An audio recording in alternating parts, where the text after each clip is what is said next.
So do you know any 9-year-olds? Do you have one? Well, it turns out the COVID pandemic really hurt them in school. According to a brand new federal report just out that looked at 9-year-olds, their reading scores saw the largest drop in 30 years. And when it comes to math, their scores fell for the first time ever.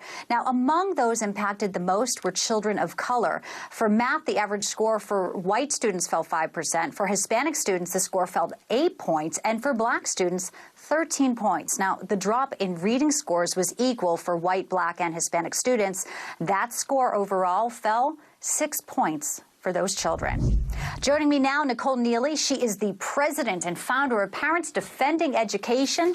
I appreciate you joining us tonight, Nicole. These kids certainly need some defending, don't they? Absolutely, and as the mother of a soon-to-be 9-year-old, I can tell you firsthand it has been devastating, not only on their mental health, but also obviously on their academic achievement.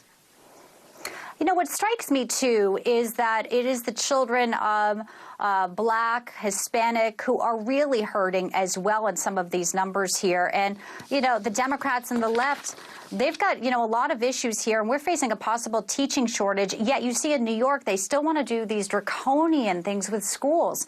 It seems like they're not getting the message, Nicole. When you see these reports with scoring, do you think that there will be any changes, or do you worry that there will be more loss in school for kids this year? I worry that the losses are going to continue to pile up. And as you're right, I mean, we pointed out, the people who scream equity from the rooftops are the ones that have hurt these disadvantaged children the most. Unfortunately, the same people who brought us the 2 years of school closures that led to this, virtual school being an absolute disaster, now claim they need more money and they need more power. And what they're doing is they're actually diverting time away from classroom instruction to make up that learning loss for pet projects like social and emotional learning, where they bring in concepts about bias and race and gender. Again, when our children are not discussing or learning the basics. No, and you know, we talk a lot about America First, and this is the generation. We need them to catch up. We have them as our next generation here, where we want students who are thriving. What are some of the solutions you're seeing or you're trying to implement in Virginia? Because unfortunately, you know, the DOJ likes to call parents in your area domestic terrorists, but it sounds like you're the ones defending and trying to find solutions here. Is there any advice for parents that you can offer that maybe they haven't thought of to help their kids? We tell parents every day, the price of liberty is eternal vigilance. Ask what is going on. It doesn't matter what the letter is next to anybody's name.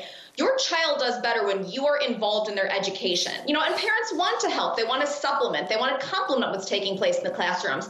But when we're held at arm's length by some of these schools who tell us when we ask for curriculum, file a public records request, how on earth am I supposed to be able to say, well, you're learning about Germany in third grade. Why don't we eat schnitzel for dinner? Why don't we watch a movie together? I can't do those things if I'm not brought into the process. And so we tell parents, if they're not getting the answers they want from their teacher, work your way up. Go to the principal, go to the superintendent, but never give up, because obviously the people in charge, the power brokers who we thought were in charge of our children or were taking care of our children, didn't. They cared about, you know, again, their money and their power. And so it's us at the end of the day that will stand up and protect our children. It sure is. And as a parent of a high schooler, I understand the challenges of, you know, making sure they're getting the right education and not being groomed by some indoctrination camp. Just about 30 seconds here. You know, we see a trend in homeschooling. What are your thoughts on that? For some, it's not an option for everybody, but where we see the trend here, do you think it could be better just to take the reins yourself?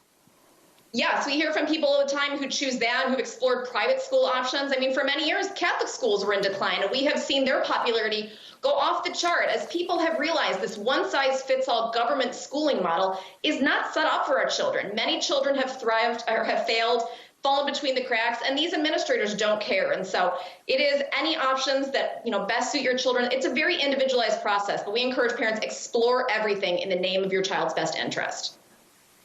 Nicole Neily, thanks for your time tonight, and thanks for fighting for the kids. We appreciate it. Thank you.